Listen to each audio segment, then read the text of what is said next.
કેમ છો મિત્રો? મજામાં? આપણી ચેનલ બારિયા સંજય વ્લોગમાં આપનું હાર્દિક સ્વાગત છે। મિત્રો, આજે એક નવો જ વ્લોગ લઈને તમારી સમક્ષ ઉપસ્થિત થયા છીએ। તો આ નવા વ્લોગની અમારી સફરને તમારી સમક્ષ રજૂ કરીશું। આજે અમો મિત્રો સાથે વેરાવળથી ઉમરેઠી અને ત્યાંથી ધણેજ બકુલા ડુંગર પર માં પીઠળાઈના દર્શન કરાવશું। જય પીઠળમાં। મિત્રો, આ મંદિર ભગવાન કૃષ્ણના દેહ ત્યાગ માટેનું ભાલકા તીર્થ છે। તમે એના ધજાના દર્શન કરશો। यादों में आप और हाथ में चाय हो फिर उस सुबह की क्या बात। चाय के बिना दिन अधूरा सा लगता है, हर घूंट में दिल को सुकून सा मिलता है। चाय ना घूंट थी अपनी सफर आवे आगळ वधारीए। आ कुदरती हरियाળી અને રમણીય વાતાવરણ વચ્ચે ડુંગર ઉપર બિરાજમાન માં પીઠળના દર્શન કરવા એક અનેરો ઉત્સાહ છે। વેરાવળથી આશરે 20 કિમી દૂર અને તાલાળાથી 15 કિમી દૂર આવેલ છે।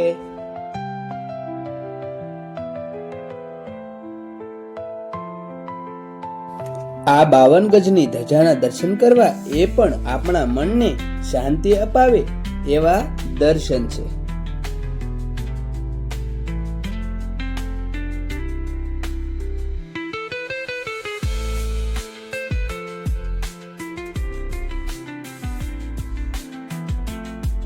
અત્યારે અમે પીઠળાઈ આવી ચૂક્યા છીએ અને અમે ડુંગરો ચડવા જઈ રહ્યા છીએ।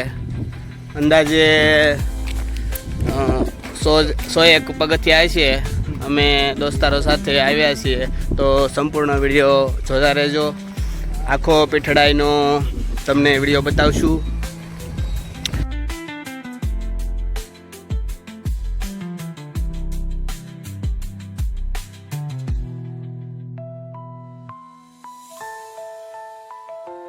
જેમ જેમ ઊંચાઈ વધતી જાય તેમ તેમ આજુબાજુની જે લીલોતરી અને હરિયાળા ખેતરના નજારા તમે જોઈ શકશો।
અહીં પ્રસાદી સ્વરૂપે દૂધ, ખીર, શ્રીફળ, સાકર અહીં આપવામાં આવે છે।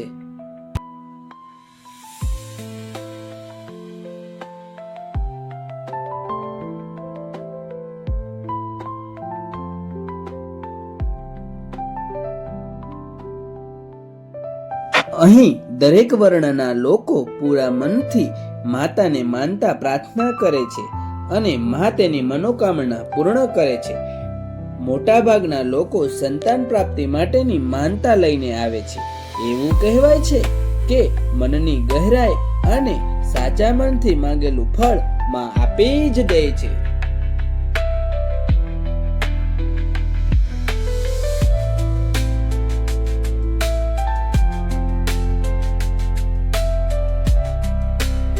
મંદિરની બાજુમાં બેસવા તેમજ ચા પાણીની પ્રસાદી પણ આપવામાં આવે છે।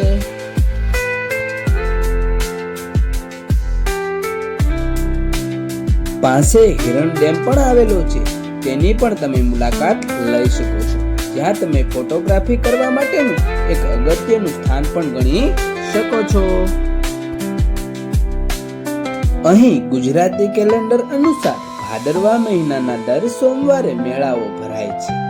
આ મેળાઓ વરસાદના સમયે થતા હોવાથી આજુબાજુની ધરતીના ખેતરો લીલાછમ થઈ જાય છે, જે જોવાનો નજારો કંઈક અલગ જ હોય છે.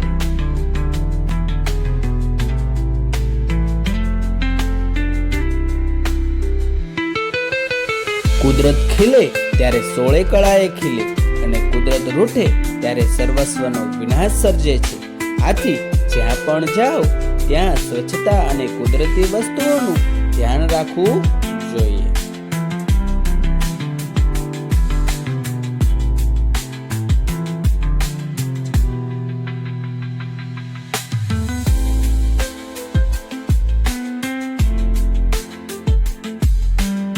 મંદિરની નીચે ઉતરતા જ નીચે તમને અન્નક્ષેત્ર જોવા મળે છે, જે કાયમ માટે શરૂ હોય છે અને આ અન્નક્ષેત્રમાં ઘણી બધી તસવીરો જોવા મળે છે.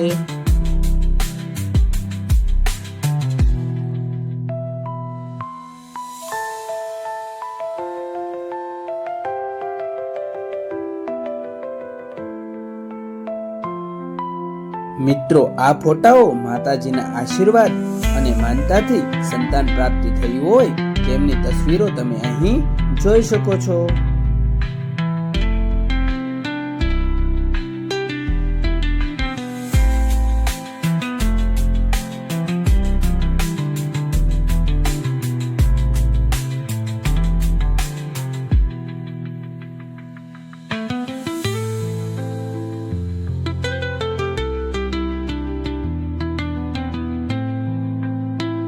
મિત્રો, આ સરસ મજાનું અને રમણીય કુદરતના ખોળે વસેલું એક દેવસ્થાન છે, તો જરૂરથી આ સ્થળની તમે મુલાકાત લેશો. આગળના વિડીયો આ અમારી ચેનલમાં મૂકવામાં આવશે, તો વિડીયો જોવાનું ચૂકશો નહીં.